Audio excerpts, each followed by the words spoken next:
Tracing the design is the single most important thing we can do. We always trace the design.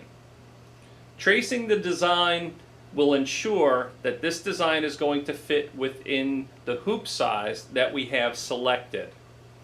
We're going to watch the laser and make sure it stays within the area of the hoop, which will ensure that we don't accidentally hit a hoop and do any damage to our embroidery machine.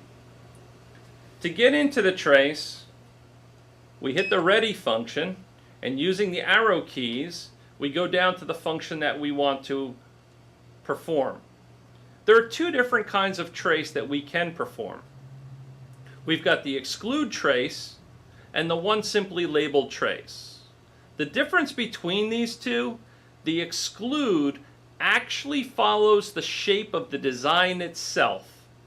The trace will take the furthest left and right areas, the furthest top and bottom areas, and will form a rectangular box around the design. Because of that, the exclude trace is a much more accurate trace and is the one that we use about 99% of the time. That being said, why would we use the regular trace function? The regular trace comes in very handy when we're trying to line up above a pocket or on horizontal stripes of a shirt, because it'll take the lowest point of the design, it'll draw a horizontal line, and if we see that it's running parallel to the pocket or parallel to the stripes, we know that that hoop is lined up nice and square with that design. If it's not, we would rehoop the garment and redo the trace. Let's take a look at the exclude trace first. Using the arrow keys, I go down to exclude, I press the set button to go into that function, and you'll see it has actually calculated the perimeter points of that design.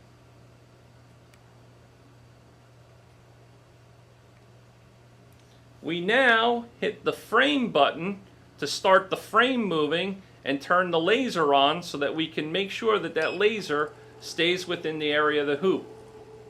On the screen, it's going around the design showing the actual trace, but that's not what you want to watch.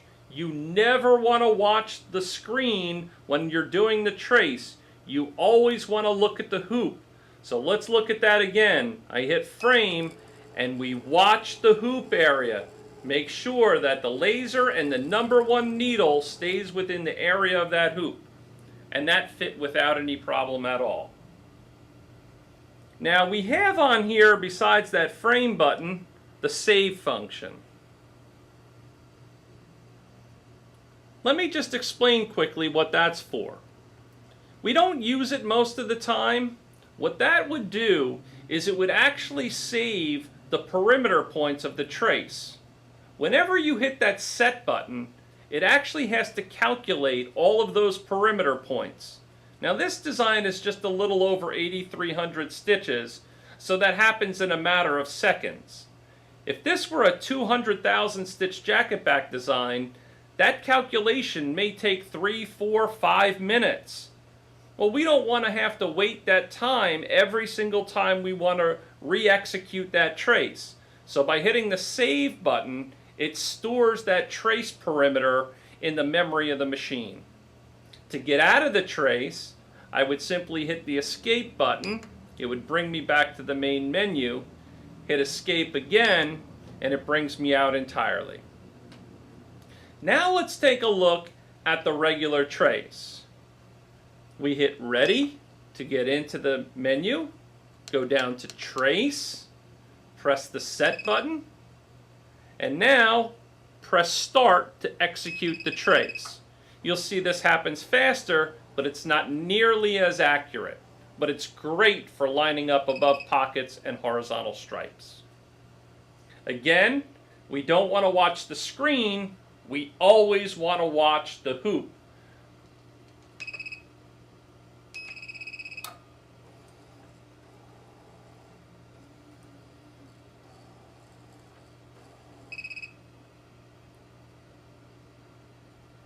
To get out of that, we simply hit escape, and that brings us out. Now let's take a look at doing the trace on a cap. We go into Ready. On a cap, we're always going to use Exclude. We hit Set to go into it. It calculates the perimeter points, and we hit Frame to execute the trace. You want to make sure you're looking at the cap, not looking at the computer screen. When we're tracing on a cap, the laser is not accurate. The laser works fine when we're doing flat things like shirts and sweatshirts, but it doesn't work on very thick items, and it definitely doesn't work on hats due to the fact that a hat never sits perfectly flat on the needle plate. It's always got a curve and it's raised slightly. So when I do the trace, I always like to take the presser foot and hold it down like this, then hit Frame and let it do the trace function. And I'm watching the number 1 needle and watching where that would line up on the hat. Remember, the number 1 needle is what's going to sew. Even if I'm not using the number 1 needle, whatever needle is over the needle plate, which in this case it happens to be number 1, that is where the machine is always going to sew from. Remember, when it does a color change, the head moves into a different needle position. Now, why am I holding it down like this? The reason why is because if I see I'm about to hit something, I can move my hand and it simply lets that presser foot kick back up. Once I know that that's going to fit in the right area, I will actually take the thread guide, which is this little piece of metal that the thread goes behind when we thread the machine, and I will actually pull this down until I hear it click or lock in place. Now I can really concentrate on watching that instead of sitting there holding it down. And clearly that design fits without any trouble. To get that needle back up, we would simply hit Escape on the control panel, hit Escape again to get out of the menu, and just pick a different needle number. So I'm on number 1, so if I simply hit 2, that'll let that needle kick up.